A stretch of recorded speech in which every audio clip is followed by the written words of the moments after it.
The cold metal of the handcuffs bit into my wrists as Sheriff Sheila yanked me toward her patrol SUV. My 8-year-old daughter screamed, her ice cream cone hitting the grass as she reached for me. Behind her, my elderly father stood frozen, his mouth open in silent shock. All around us, other families at the park had stopped their activities to stare.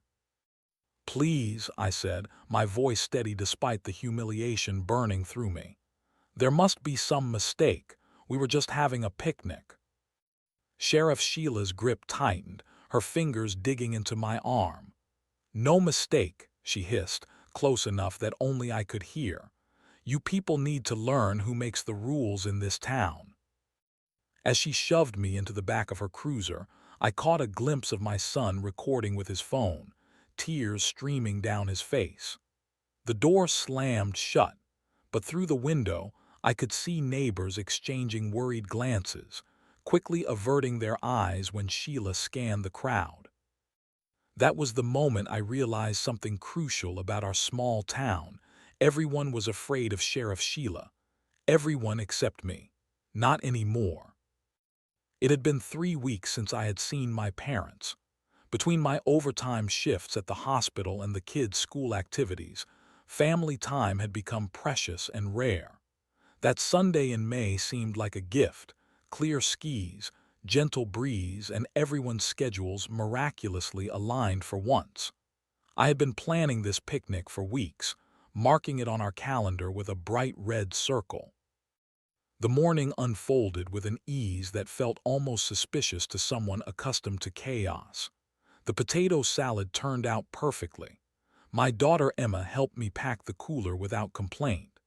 Even my teenage son Tyler volunteered to carry the heavy speaker without me having to ask twice. By 11 o'clock, we had loaded everything into our SUV and headed for Lakeside Park. "Do you think Dad would have enjoyed days like this?" my mother asked as we drove, her voice soft with memory. My father squeezed her hand. It had been 5 years since my brother passed, and these moments of connection meant everything.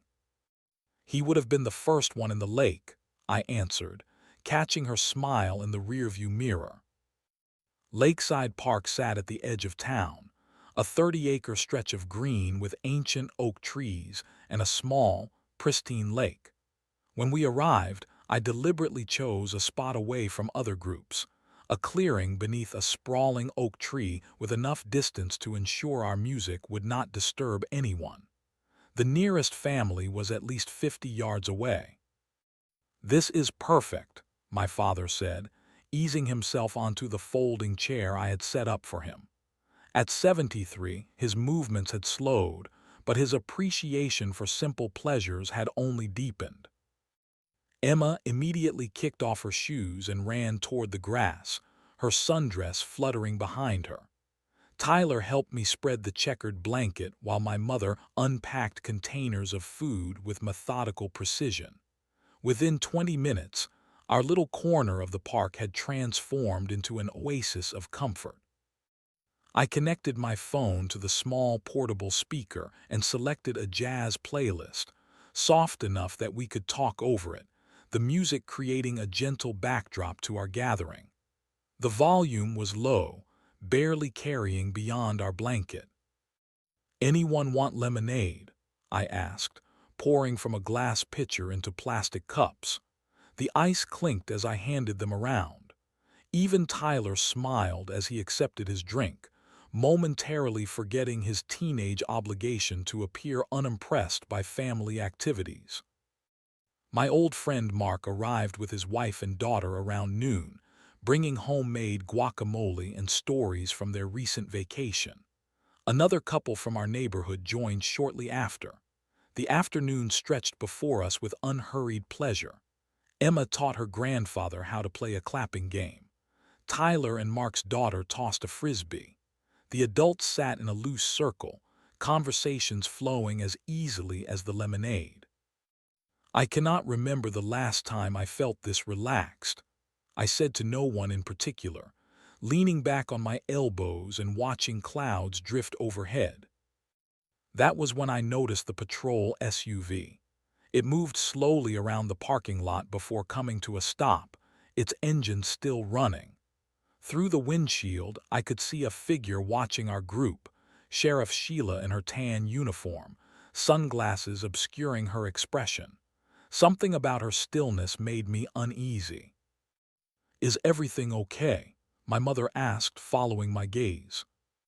"Just Sheriff Sheila doing her rounds," I said, raising my hand in a friendly wave. She did not wave back. Instead, she continued watching for several long seconds before finally turning off her engine. I tried to shake off my discomfort. "Who wants ice cream?" I brought the portable freezer. The children gathered eagerly around as I distributed ice cream sandwiches. We all laughed as Emma got chocolate on her nose. But even as I smiled, I could not help glancing toward the parking lot. Sheriff Sheila had stepped out of her vehicle and was leaning against its hood, arms crossed, still watching. Something cold settled in my stomach that had nothing to do with ice cream. The perfect day suddenly felt fragile, as if balanced on the edge of a cliff. I did not know then how right that feeling would prove to be. Sheriff Sheila did not approach immediately. She lingered by her vehicle, radio in hand, seemingly casual but with her attention fixed unmistakably on our gathering. I tried to focus on my family, on the present moment, but her presence loomed at the edge of my awareness like an approaching storm. "Who brought the fruit salad?" my mother asked, serving herself a generous portion. "The mint is a lovely touch." "That would be me," Mark's wife answered with a smile. "Family recipe. The secret is adding a splash of lime juice." Our conversation continued, deliberate in its normalcy, though I noticed others occasionally glancing toward the parking lot. The music played softly, Bill Evans' piano pieces that barely carried beyond our blanket. Emma had abandoned her ice cream to chase butterflies with Mark's daughter, their laughter punctuating the afternoon air. Then Sheriff Sheila was moving toward us, her stride purposeful. She was tall, with shoulders squared beneath her crisp uniform, sunglasses reflecting the sunlight. Everything about her posture communicated authority. "Good afternoon," I called as she approached, determined to maintain the peace of our gathering. She did not return the greeting. "Is that your speaker?" she asked, pointing to our small portable device nestled in the grass. "Yes," I answered, already rising to my feet. Around me, conversations died. The adults exchanged glances while the children sensed the shift in atmosphere and gravitated back toward the blanket. "You are in violation of Public Noise Ordinance 375, Sheriff Sheila stated flatly. "No amplified music in public parks without a permit." I blinked in surprise. The jazz playing was barely audible from 10 feet away. "I apologize if it is disturbing anyone. We can turn it down further or switch it off entirely." "The ordinance does not specify volume levels. It prohibits amplified sound equipment without proper authorization." Her voice carried the practiced authority of someone accustomed to being obeyed without question. My father began to stand, but I motioned for him to remain seated. "I was not aware of this ordinance. We have had picnics here before with music, and there have never been any issues." "Ignorance of the law is not an excuse for breaking it," she replied, her hand moving to rest on her belt near her handcuffs. The gesture seemed deliberately intimidating. "I am going to need to see identification." Tyler had moved closer to me, his teenage frame tense with protective instinct. "Mom, this is ridiculous," he whispered. "It is okay," I assured him quietly before addressing Sheriff Sheila again. "Could you please cite the specific ordinance? I would like to understand exactly what rule we are breaking so we can comply properly." Her posture stiffened. Are you refusing to provide identification when requested by an officer of the law? The other adults were watching now, their expressions a mixture of concern and disbelief. Emma had abandoned her butterfly chase and stood clutching my mother's hand, her eyes wide. "No, I am not refusing," I said calmly, reaching for my purse. "I am simply asking for clarification on the ordinance so we can better comply." "Step away from the blanket," Sheriff Sheila ordered, her voice hardening. "Hands where I can see them." "Excuse me." I stared at her in genuine confusion. Without warning, she gripped my wrist, twisting it behind my back with practiced efficiency. "You are being detained for obstruction of justice and failure to comply with a lawful order." Emma screamed, a high, terrified sound that cut through the afternoon. My mother gasped, rising to her feet.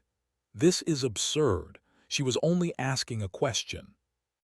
Sheriff Sheila ignored her, securing the handcuffs around my wrists with a decisive click. The metal bit into my skin, unnecessarily tight. "Anyone else want to obstruct justice today?" she asked the stunned group. "Please," I said, working to keep my voice steady for the children's sake. "This is a family gathering. There are children present." "You should have thought about that before deciding to be confrontational," she replied, beginning to lead me toward her patrol vehicle. My son stepped forward, his phone now in his hand. "I am recording this," he announced, his voice cracking with emotion. "You cannot just arrest someone for playing music." Sheriff Sheila paused, and for a moment I feared she might detain Tyler as well. "Recording an officer in the line of duty is your right," she stated mechanically, as if reciting from a manual. "Interfering with an arrest is a felony." Families from nearby blankets had risen to watch. Some had phones out, filming the scene from a distance. Others hurriedly packed their belongings, eager to avoid being caught in whatever was unfolding. "Call Mark at the firm," I called back to my father as Sheriff Sheila resumed marching me toward her vehicle. "Tell him what happened." The last thing I saw before being placed in the back of the patrol car was Emma's tear-streaked face, her ice cream melting forgotten in the grass, and my mother's arm around her shoulders. My son stood rigid, still filming, his young face set with a determination I had never seen before. As the door slammed shut, cutting me off from my family, Sheriff Sheila settled into the driver's seat. She removed her sunglasses, meeting my eyes in the rearview mirror. "You people never learn," she said quietly. "This is my town." 2 hours. That was how long Sheriff Sheila kept me at the station. 2 hours of sitting on a hard metal chair in a processing room, still handcuffed, while she periodically passed by the open door, making phone calls and filling out paperwork at a deliberately unhurried pace. No formal booking, no fingerprinting, no mugshot, just the prolonged humiliation of detention without process. Other deputies glanced at me as they passed, some with curiosity, others with something that might have been sympathy. None intervened. None questioned why a woman in a sundress sat handcuffed in their station on a Sunday afternoon. When Sheriff Sheila finally returned, she carried no paperwork, only my purse and phone. "You are free to go," she announced, unlocking the handcuffs with a casual flick of her wrist. "Consider this a verbal warning." I rubbed my wrists, red marks visible where the metal had dug into my skin. Warning for what exactly? What ordinance did I violate? "Public disturbance and failure to comply with an officer," she replied, her tone suggesting the matter was closed. "Next time, turn off the music when asked and provide identification promptly." "I was never formally asked to turn off the music," I pointed out quietly. "And I was retrieving my identification when you detained me." Something flashed in her eyes, a brief, cold anger quickly contained. Do you want me to reconsider the warning? Because I can still process this as a formal arrest. I held her gaze for a long moment before looking away. No, I would like to go home to my family. Smart choice, she said, handing me my belongings. Enjoy the rest of your Sunday. Outside, the afternoon had faded into early evening. My neighbor Rebecca waited in her car, having received a call from my parents. Her expression was a mixture of concern and caution as I slid into the passenger seat. "Are you all right?" she asked, pulling away from the station. "Your parents took the kids home. They were quite shaken." "I am physically fine," I answered, staring out the window as we passed through downtown. Sunday shoppers strolled along the sidewalks, oblivious to what had transpired. "Where are the charges? Where is the paperwork? 2 hours detained for nothing." Rebecca was quiet for a moment. "This is not the first time," she finally said. "Sheriff Sheila has a reputation." "For what?" I asked, though part of me already knew the answer. "Making examples of people, establishing her authority." Rebecca kept her voice low, as if someone might overhear us even in the privacy of her car. "Last month, she shut down the Thompson Boys lemonade stand for operating without a vendor permit." "He is 10 years old," I said incredulously. "Exactly," Rebecca sighed. "Most people just try to stay off her radar." When we arrived at my house, the scene inside was subdued. My parents sat at the kitchen table, cups of untouched tea before them. Tyler was on the couch, headphones on, staring at nothing. Emma was nowhere to be seen. "She is in her room," my mother explained, rising to embrace me. "She has been asking for you. She was very frightened." I found Emma curled on her bed, clutching her favorite stuffed rabbit. When she saw me, her small face crumpled. "Mommy," she sobbed, throwing herself into my arms. "The police lady took you away." "I am here now," I murmured, holding her close. "Everything is okay." "Can we go back to the park tomorrow?" she asked, hiccuping through her tears. The question pierced my heart. "Not tomorrow, sweetheart, but soon." "I do not want to go back ever," she declared, burying her face against my shoulder. "The police lady might take you away again." Later that night, after my parents had gone home and the children were finally asleep, I sat at the kitchen table with a cup of tea gone cold. The house was quiet, but my mind raced with questions and rising indignation. What had happened today was not law enforcement. It was intimidation. My phone buzzed with a text message from Mark. "Got your message. Not the first client with Sheila stories. Call me tomorrow." Then another message arrived from a number I did not recognize. "Saw what happened at the park today. Same thing happened to my brother last month. She's been doing this for years. Nobody does anything." I stared at the message for a long time. Nobody does anything. The words echoed in my mind, alongside the memory of Emma's tear-streaked face and the cold click of handcuffs around my wrists. "Someone should," I whispered to my empty kitchen. The resolution forming within me felt like a stone settling into place, heavy, permanent, undeniable. Monday morning arrived with the ordinary demands of life: lunches to pack, children to transport to school, work schedules to navigate. But beneath these routines ran a current of determination that had crystallized overnight. During my lunch break at the hospital, I opened my laptop and began searching. It did not take long to find the first thread. On a local community forum, buried 3 pages deep in a discussion about town improvements, someone had written, "Maybe we could improve by getting a sheriff who doesn't threaten people for breathing wrong." The comment had received no replies but had several likes. I created an anonymous account and responded, looking for information about Sheriff Sheila enforcement actions. Had a concerning experience. Please message privately if comfortable sharing. By the end of my shift, I had 5 messages waiting. One from a college student who had been detained for loitering while sketching the courthouse for an art project. Another from a man who had received a $500 citation when his dog barked at Sheriff Sheila during a walk.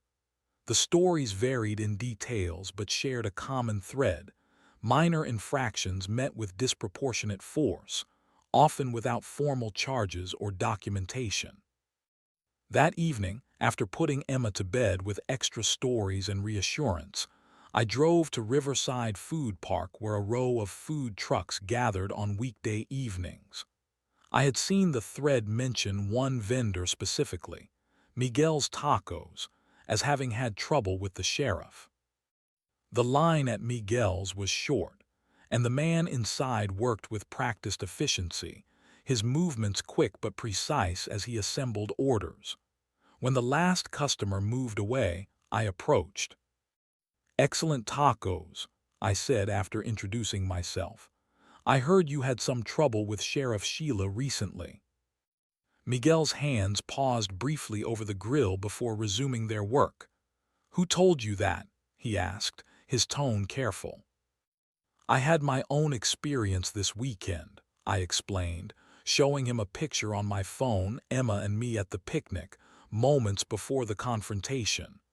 Handcuffed and detained for playing music too loudly, apparently, except there were no charges, no paperwork. His posture relaxed slightly. Mine was a permit issue.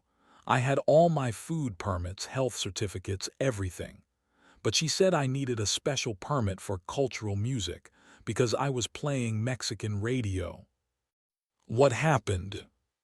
$300 fine, 1 day of lost business. He glanced around before continuing. When I tried to appeal, the paperwork was missing from the system. I nodded, unsurprised. "Would you be willing to share your story if others come forward?" Miguel considered this. "Maybe, but I have a family to support. I cannot afford trouble." The fear in his voice was familiar. I had heard it in my daughter's sobs, in my neighbor's hushed tones. Before leaving, I purchased 2 more tacos and left a generous tip. The next morning, I had a planning period before my first patients. On impulse, I drove to Lakeside Elementary where my friend Julia taught 3rd grade. I caught her during her break, her classroom empty except for carefully arranged desks and colorful educational posters. "I heard what happened," she said immediately, giving me a quick hug. "Are you okay?" "I am fine, but I am discovering this happens more often than people realize." I hesitated before asking, "Have you ever had an encounter with Sheriff Sheila?" Julia's expression shifted. "Last fall, I was walking my dog in Riverside Park after school. Apparently, there was a no pets sign that had fallen down somewhere. She threatened to arrest me for trespassing." "Did she actually arrest you?" "No, but she followed me to my car, stood there while I loaded my dog, then tailed me for 3 blocks. Julia lowered her voice. "Sarah, this is just how things work here. Sheriff Sheila decides what the rules are. The mayor supports her because crime statistics look good. Everyone else stays quiet." "But these are not crimes," I pointed out. "These are ordinary people living their lives." "That is the point. Control the small things, nobody questions the big ones." The bell rang, signaling the end of break. "Be careful, Sarah. She does not forget people who cross her." That evening, I created a simple spreadsheet. Names, dates, incidents, witnesses, each entry adding to a pattern that became more disturbing as it grew. By midnight, I had documented 15 separate incidents spanning the past 18 months. Most had occurred in public spaces. Most involved minimal or no paperwork. All demonstrated a consistent abuse of authority for what appeared to be personal satisfaction rather than public safety. I saved the document and secured it with a password. Then I created a backup and emailed it to myself. The pieces were beginning to form a picture, not of isolated incidents but of systematic intimidation. Sheriff Sheila was not merely strict, she was creating a climate of fear. As I finally prepared for bed, my phone chimed with a notification from the community forum. 3 new messages had arrived in response to my post. The trail was growing, and with it, my resolve. Tuesday morning, I woke before my alarm. While the children still slept, I researched dash cameras online, comparing features and reading reviews. By noon, I had ordered 2, one for the front windshield and one for the rear of my car, with overnight delivery. Next, I downloaded a voice recording application on my phone and tested it during my drive to work, ensuring it captured audio clearly even from inside a pocket. These were small measures, but they provided a sense of protection, of readiness. Never again would I be caught unprepared in an encounter with Sheriff Sheila. After work, I submitted an official request for public records at the town hall, specifically, any surveillance footage from Lakeside Park on the day of our picnic. The clerk behind the counter, a woman named Donna who I recognized from my daughter's school functions, frowned slightly at the request. "We do not typically release park footage without a specific reason," she explained, her voice polite but reserved. "Is this related to an incident report?" "Yes," I answered truthfully. "I was detained by Sheriff Sheila at the park on Sunday. I would like to review the incident." Donna hesitated, her eyes dropping to the form. "I will need to forward this request to legal review. It may take some time." "How long is some time?" I asked. "The standard response period is 30 business days." She avoided my gaze as she stamped the form. "You will receive notification by mail." 30 days. The delay seemed deliberately obstructive, but I accepted the receipt she offered with a smile. "Thank you for your assistance." Outside town hall, I checked my watch. My parents had agreed to watch the children until 7, giving me 2 more hours. On impulse, I headed toward the sheriff's department, not to confront Sheila directly, but to observe the environment she had created. The building was older, brick with columns that suggested importance and permanence. Inside, the reception area was quiet, staffed by a deputy I did not recognize. Behind him, a bulletin board displayed community announcements and safety notices. Nothing seemed unusual or threatening. "Can I help you?" the deputy asked, looking up from his computer. I was hopping to speak with Deputy Ramirez, I improvised, recalling a name mentioned in one of the forum posts. "Is he available?" "He retired last month," the deputy informed me. "Is there something specific you needed?" "Just had a question about community outreach programs," I said with a casual smile. "Is there someone else who handles that now?" The conversation yielded little useful information, but the visit itself served a purpose. I was establishing my right to be in these spaces, to ask questions, to be visible.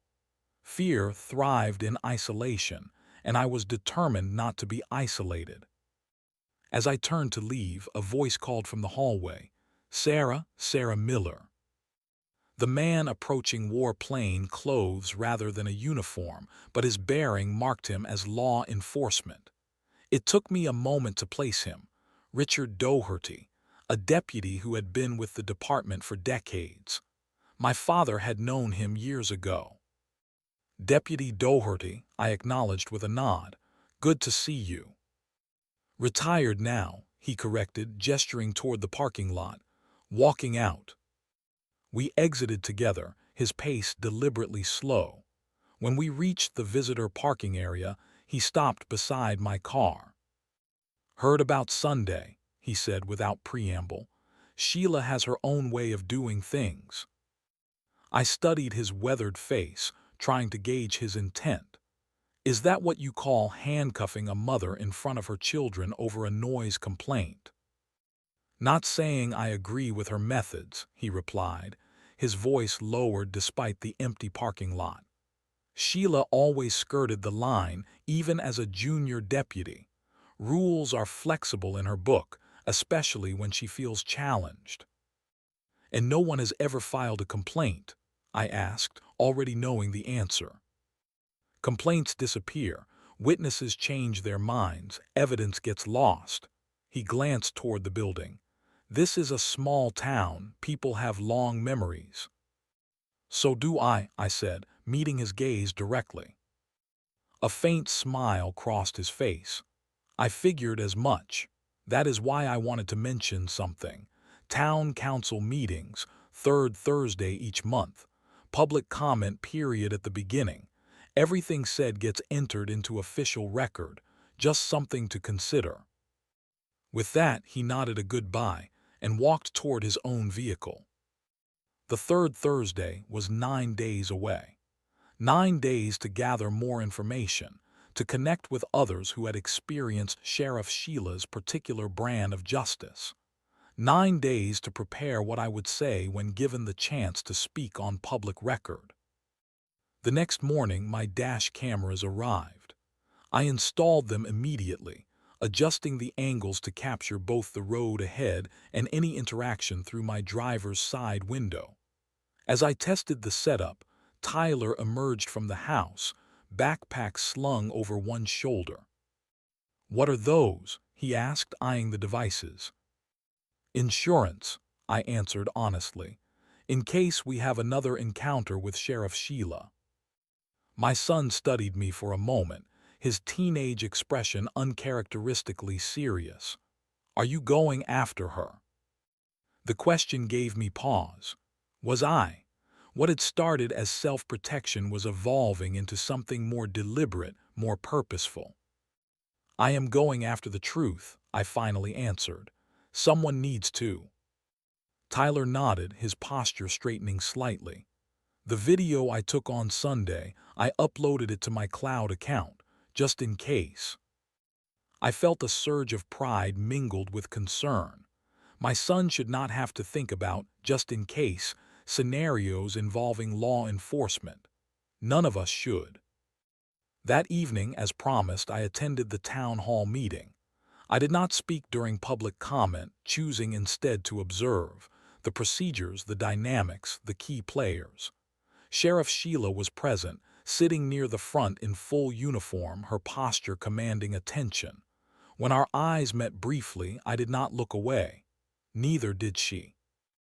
The meeting proceeded with routine matters, zoning requests, budget approvals, announcements about upcoming community events. Nothing extraordinary. But beneath the mundane business of local government, I sensed the architecture of power that had allowed Sheriff Sheila to operate unchecked for so long. As I drove home afterward, a patrol car appeared in my rearview mirror. It followed at a consistent distance for several blocks before turning off. Whether it was coincidence or message, the intention was clear. I was being watched. I never planned to catch her that day. It had been nearly 3 weeks since my arrest, and I was keeping a low profile. Just another afternoon at the park, watching from the safety of my truck with a notebook in hand. The skies were overcast, a perfect metaphor for the cloud that had hung over our town for too long. That was when I saw them both. A kid, no older than 16, with shaggy brown hair and a worn skateboard. He moved slowly along the edge of the parking lot, practicing simple ollies far from any pedestrians or cars. Then Sheriff Sheila's patrol SUV rolled in, engine growling like an approaching predator. My fingers instinctively reached for my phone. I had promised myself I would document everything, and something told me this moment would matter. Sheila stepped out with purpose, her hand resting on her belt. The boy noticed her and stopped immediately, pressing his foot down on the tail of his board to catch it. Even from 20 yards away, I could see respect and fear in his posture. "What exactly do you think you're doing here?" Her voice carried across the empty space between them. "Just skating, ma'am." The boy's voice was soft, respectful. "This is public property. Do you have a permit for recreational activities?" The confusion on the boy's face was immediate. "A permit? I didn't know we needed." "Ignorance of the law is not an excuse," Sheila cut him off, stepping closer. "This constitutes trespassing and potential property damage. Do you understand that?" My camera was rolling now, capturing everything. There were no signs posted anywhere prohibiting skateboarding. There were no damaged facilities. This was a public park maintained by taxpayer dollars, the same dollars that paid her salary. "But sir, I mean ma'am, I've been skating here for months. Nobody's ever said anything." "Put your hands where I can see them." Sheila's voice changed, hardening into that familiar tone of authority I had heard directed at me. The boy complied immediately, dropping his skateboard with a clatter. "Did I do something wrong?" "ID now." She held out her hand. "I'm only 15, ma'am. I don't have a driver's license yet." "Name and address then, now." I zoomed in with my camera, steadying it against the steering wheel. The boy was trembling now, reciting his information as Sheila made notes in her small pad. Nobody else was around, just a bully with a badge and a scared teenager. "This is your first warning," she said finally. "Next time it's a citation for trespassing, destruction of public property, and obstruction if you give me any attitude. Understand?" "Yes, ma'am." "Get your skateboard and leave, now." The boy snatched up his board and walked quickly away, shoulders hunched, defeated. Sheila stood watching, a satisfied look crossing her face before she climbed back into her patrol vehicle. That night I reviewed the footage at my kitchen table. The interaction was crystal clear, her aggression, the baseless threats, the intimidation of a minor. There were no broken laws, no posted regulations, just Sheila enforcing rules that didn't exist. My hands trembled as I uploaded the video to a fresh account. No commentary, no accusations, just 2 minutes and 17 seconds of pure, unedited truth. I titled it simply, "Our Town's Sheriff and a Skateboarding Teen." I sent the link anonymously to local community pages, neighborhood groups, and a few people who had shared similar experiences with me. Then I waited. By midnight, the video had 300 views. By morning, 3,000. Comments began pouring in. "That's my nephew. He came home crying." "She threatened my husband with the same permit nonsense last month." "This is why our kids don't trust authority figures." People were tagging news stations, sharing screenshots, comparing stories. The silence was breaking. One video had accomplished what my words alone never could.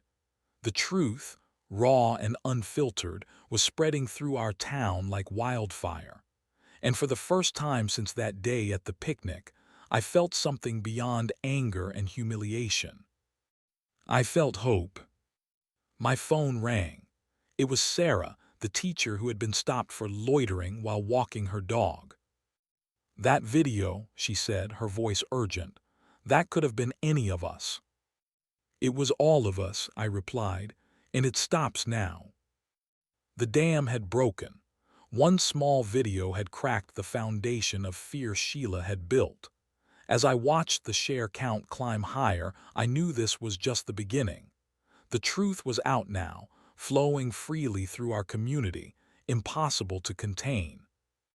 And Sheriff Sheila had no idea what was coming. The video spread faster than I had imagined possible. By the second day, it had been viewed over 10,000 times in a town of barely 8,000 residents. Local news station KRTV picked it up first, running a segment called Questions of Authority. Their reporter stood in front of the park, microphone in hand. A video showing Sheriff Sheila Thompson allegedly threatening a minor with arrest for skateboarding in a public park has raised concerns about enforcement practices in our community. The Sheriff's Department has declined our request for comment. That changed by evening. Sheila released a statement through the department's social media page. Recent footage being circulated online has been taken out of context by bad faith actors seeking to undermine public safety. The juvenile in question was engaged in activities that posed potential risk to property and pedestrians. The Sheriff's Department remains committed to protecting all citizens through fair and consistent enforcement of municipal ordinances. Her words rang hollow. The video showed an empty park, no endangered pedestrians, no damaged property, just her making up rules on the spot to intimidate a child. 3 days after I uploaded the video, people gathered outside Town Hall. Not hundreds, not yet, but dozens. They carried handmade signs. No more BULLYNG with BADGES. Our parks belong to OURKIDS. Who watches the WATCHMEN? I stood at the edge of the crowd, baseball cap pulled low. I wasn't ready to be identified, but I needed to witness this. Parents whose children had been threatened. Elderly residents who'd been ticketed for imaginary violations. Small business owners who'd faced mysterious inspections after questioning Sheila's authority. They were finding each other now, finding their voices. A woman I recognized as the owner of a local food truck stepped up to the microphone someone had set up. Last summer, Sheriff Thompson shut down my business for 3 weekends claiming I needed a special gathering permit to have more than 10 customers at once. There is no such permit in our municipal code. My family lost nearly $4,000 in revenue. More stories followed, more anger, more certainty that this was not about one video or one teenager or one picnic in the park. This was about years of targeted harassment masked as law enforcement. The mayor emerged from the building, visibly uncomfortable. His voice shook as he addressed the crowd. We hear your concerns. We take allegations of misconduct seriously. The town council will convene an emergency oversight meeting this Friday to address these matters in a fair and transparent manner. Behind him stood 2 deputies, neither meeting the eyes of the protesters. I wondered if they were among those who had enabled Sheila's behavior all these years, or perhaps they had been as afraid of her as everyone else. That night my doorbell rang. I approached cautiously, peering through the peephole. A young deputy stood on my porch, hat in hands. "Can I help you?" I asked through the barely opened door. "I know it was you who recorded that video," he said quietly. "I'm not here officially, but there are things you should know, things happening inside the department." I let him in, and for 2 hours he spoke in hushed tones about internal memos, about officers being pressured to meet citation quotas, about Sheila's list of problem citizens who needed to be taught respect. "My name was on that list, wasn't it?" I asked. He nodded. "After your confrontation at the picnic, but you weren't the first, and if someone doesn't stop her, you won't be the last." When he left, I sat in silence processing everything. Then my phone lit up with a notification. The local news had just announced. Emergency town council meeting moved to community center due to anticipated attendance. The spark had become a blaze. What had started as a quiet family picnic was now the center of a firestorm that threatened to burn away years of unchecked power and silent suffering. Friday's meeting would not just be about one sheriff or one video. It would be about who we were as a community and who we wanted to become. Friday arrived with a weight of expectation hanging over our town. The community center parking lot filled an hour before the scheduled meeting. Television vans from the nearest city lined the street. This was no longer just local news. I arrived early, claimed a seat near the middle, not hiding anymore but not seeking attention either. My file rested heavy in my lap, printed screenshots, witness statements, timeline documents. 3 weeks of methodical work condensed into evidence. The 5 members of the town council filed in solemnly, followed by the mayor and the town attorney. Sheriff Sheila entered last, uniform pressed, posture rigid. Her eyes scanned the crowd, lingering briefly when they passed over me. I did not look away. Council President Margaret Winters called the meeting to order, her voice steady. We are here to address concerns regarding law enforcement practices within our community. This is not a trial. This is a fact-finding inquiry to determine if further investigation is warranted. The town attorney explained the process. Citizens would present their concerns. The sheriff would have an opportunity to respond. The council would then deliberate and issue a recommendation. First witness, please. The teenager from the video stepped forward, his mother's hand on his shoulder. His voice shook as he recounted the interaction. I was just skating. There aren't any signs saying you can't. She made me feel like a criminal. Sheila stared straight ahead, unmoved. More witnesses followed. The food truck owner, the yoga instructor, each account similar, arbitrary rules, inconsistent enforcement, thinly veiled threats. Then it was my turn. Please state your name and the nature of your complaint, the council president said. My name is, I began, but Sheila interrupted. This individual has orchestrated a smear campaign against this department based on personal grievance, she said. 3 weeks ago, he was detained briefly for creating a public disturbance and refusing to comply with lawful orders. The council president fixed Sheila with a stern look. Sheriff Thompson, you will have your opportunity to respond. Please allow the witness to speak. I cleared my throat. 3 weeks ago, I was handcuffed in front of my children at a family picnic for playing music at a reasonable volume. No citation was issued. No charges were filed. I spent 2 hours in detention without cause. I opened my file.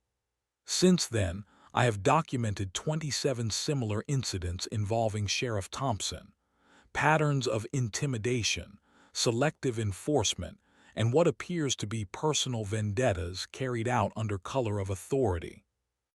I submitted my documentation to the council clerk, including statements from 3 current and former deputies who have confirmed that Sheriff Thompson maintains an informal list of residents targeted for enhanced scrutiny. A murmur passed through the crowd. Sheila's face remained impassive, but her knuckles whitened where she gripped the edge of the table. The council reviewed my materials in silence. Then President Winters spoke. Sheriff Thompson, these allegations are serious. Do you wish to respond? Sheila stood, straightening her uniform.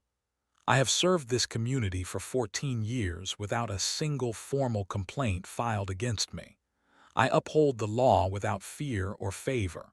What you are witnessing is a coordinated attempt to undermine legitimate authority by individuals who believe rules do not apply to them. And the video, asked Councilman Davis. The one showing you threatening a minor with arrest for skateboarding in a public park. Taken out of context, the individual had been warned previously about property damage. That's not true, the boy's mother called out.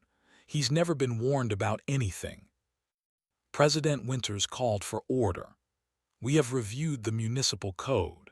There is no ordinance prohibiting skateboarding in the park, nor is there any requirement for a recreational activity permit, as you claimed in the video. For the first time, Sheila's composure faltered. The specific ordinance is less relevant than the principle of public safety and order. The room fell silent. In 14 words, she had admitted everything.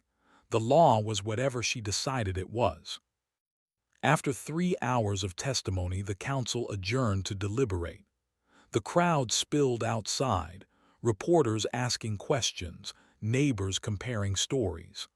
I found myself surrounded by people thanking me, sharing more accounts, asking what would happen next. An hour later, we were called back inside. President Winters read from a prepared statement. Based on evidence presented today, this council recommends: first, an immediate external review of all enforcement actions taken by Sheriff Thompson in the past 18 months. Second, temporary suspension of Sheriff Thompson pending completion of said review.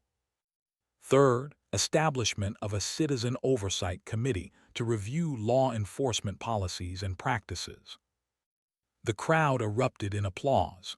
Sheila sat stone-faced, then stood abruptly and strode from the room without a word. As people celebrated around me, I felt no joy, only relief. The town had looked away for years. Now they were finally forced to see everything, and what they saw demanded action. The days following the council meeting unfolded with a surreal momentum. Sheriff Sheila was placed on administrative leave with pay, a formality while the external review took place. Deputy Chief Morris was appointed acting sheriff, a quiet man known for his fairness. Local media covered each development with intensity. The state police assigned 2 investigators to review departmental records. They set up in a conference room at Town Hall, requesting boxes of citations, arrest reports, and internal communications. 1 week into the investigation, I received a call from an unfamiliar number. "You should come to the town hall," a male voice said. "Second floor, conference room B, there's something you need to see." I arrived to find one of the state investigators waiting. He introduced himself as Lieutenant Reeves. "You're the one who started all this," he said, not unkindly. "I thought you deserved to see what we found." He slid a folder across the table. Inside was a printed spreadsheet. Names, addresses, vehicle descriptions, notes. My name was there, added 3 weeks earlier. Challenged authority, music ordinance, watch for further violations. "What is this?" I asked, though I already knew. Sheriff Thompson called it her Community Concerns List.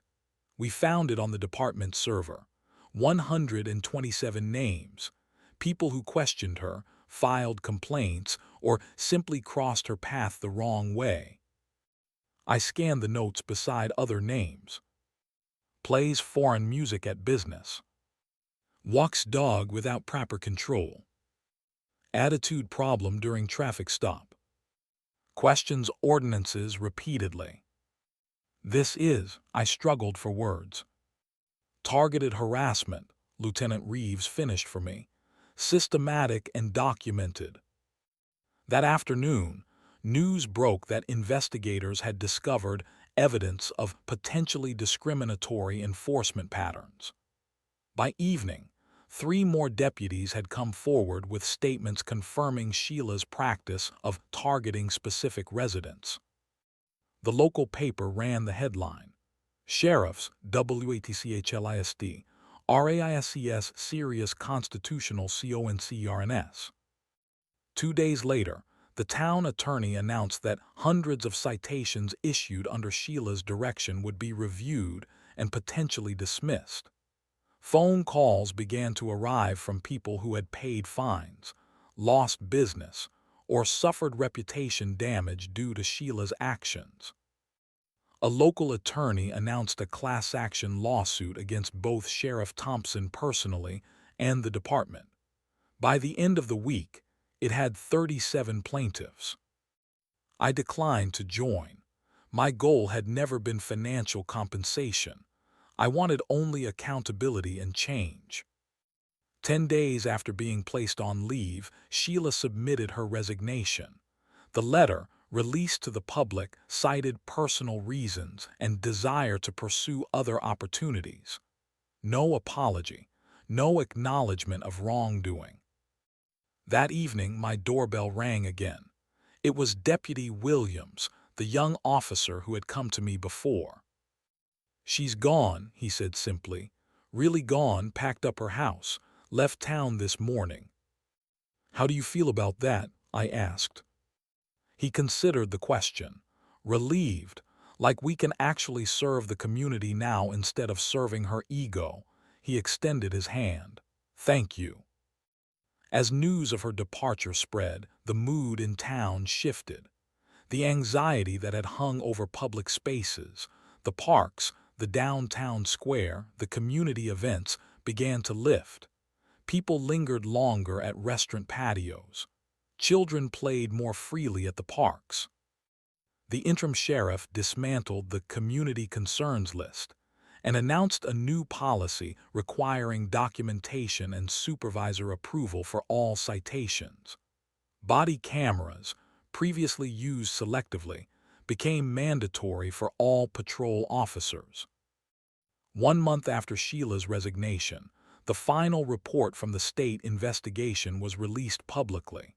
It documented systematic abuse of discretionary authority and targeted enforcement based on personal bias. Prosecutors declined to file criminal charges, citing insufficient evidence of criminal intent, but the civil lawsuits proceeded. I received a certified letter from the town. It contained a formal apology for my detention, confirmation that no record of the incident would be maintained, and notification that any fines I had paid would be refunded. Similar letters went to everyone on Sheila's list. The media attention gradually faded. The protest signs were put away. Life in our town began to find a new rhythm, one without the constant fear of arbitrary punishment. Sheila never made a public statement. Rumors placed her in a town 2 counties over, working security for a private company. Others said she had moved out of state entirely. The truth didn't matter. What mattered was that her shadow no longer fell across our community. I received a call from Deputy Williams, now promoted to sergeant under the new administration. "She will not come back from this," he said with certainty. "Not here, not anywhere with a badge." I believed him. Sheila had ruled with fear, but she forgot fear only lasts as long as silence, and we were done being silent. 1 year passed. Spring returned, painting the park with fresh colors. The wounds of our community had not fully healed, but they had begun to close. The class action lawsuit settled quietly. The new sheriff, elected in a special vote, implemented community-oriented policing policies, and I kept my promise to never stop watching. The Citizen Oversight Committee met monthly, reviewing complaints and policies. I attended every meeting, not as a member but as an observer. Some nights we adjourned with nothing to report. Those were good nights. On the anniversary of that first picnic, I made a decision. It was time to reclaim what had been taken from us. "Are you sure about this?" my wife asked as we loaded the cooler into the trunk. "It's just a picnic," I replied. "That's all it ever was." My daughter hesitated before getting into the car. 10 years old now, she still remembered the day her father was taken away in handcuffs. "Will there be police there?" she asked quietly. I knelt to meet her eyes. "Maybe, but they're different now, and we have nothing to fear." We arrived at the park to find it bustling with weekend activity. Families on blankets, teenagers playing basketball, a yoga class on the far lawn. Life, unrestrained by fear. We claimed the same spot beneath the oak tree, away from the main paths but visible from everywhere. I set up the folding chairs, spread the blanket, and placed our small Bluetooth speaker on the corner. Jazz filled our little space, softly, respectfully, but without apology. My son ran to the playground. My daughter stayed close at first, watching the parking lot with wary eyes. My parents settled into their chairs, my father squeezing my shoulder as he sat down. "Proud of you," he said simply. Within an hour, visitors began stopping by. Some brought food to share. Others just wanted to talk. The woman who taught yoga classes. The man who owned the food truck, now operating successfully near the basketball courts. Parents whose children now skateboarded freely in the designated area that the new administration had created. Sarah, the teacher who had been stopped for walking her dog, brought homemade lemonade. "I filed a complaint yesterday," she told me with a smile. "About what?" "The crosswalk by the school needs repainting, and they thank me for bringing it to their attention." Small victories, the most important kind. As afternoon stretched toward evening, more people gathered near our blanket. Not just those who had suffered under Sheila's reign, but newer residents too. The park had become a community again. A patrol car pulled into the lot. My daughter tensed, gripping my hand. Officer Rodriguez stepped out, a new hire under the Reform Department. He waved to the crowd, stopped to chat with some teenagers, then continued his walk through the park. No intimidation, no arbitrary enforcement, just presence and service. My daughter's grip relaxed. "He seems nice," she said. "Most of them are," I replied. "That's what we had forgotten." As sunset approached, we packed up slowly, savoring the moment. Walking back to the parking lot, I noticed something on the park wall near the entrance. A mural, painted in vibrant colors, showing diverse hands joined together. Above them, simple words, "We stood up." I had not known about the mural. Someone must have arranged it quietly, a permanent reminder of what our community had accomplished together. A teenage boy rolled past on his skateboard, nodding respectfully as he passed. I recognized him as the boy from the video, a year older now, more confident. "Nice evening," he said, slowing to talk. "Perfect evening," I agreed. "My mom's on the oversight committee now," he added proudly. "Says she wants to make sure what happened doesn't happen again." "Smart woman." He pushed off, skating away with the freedom that belonged to him all along. Back home, as dusk settled over our neighborhood, I sat on the porch watching fireflies rise from the grass. My daughter came outside and sat beside me. "Can we have another picnic next week?" she asked. I pulled her close. "Anytime you want." The simple request held profound meaning. She was no longer afraid of that place, no longer associated it with trauma and humiliation. She had reclaimed her childhood freedom, the greatest victory of all.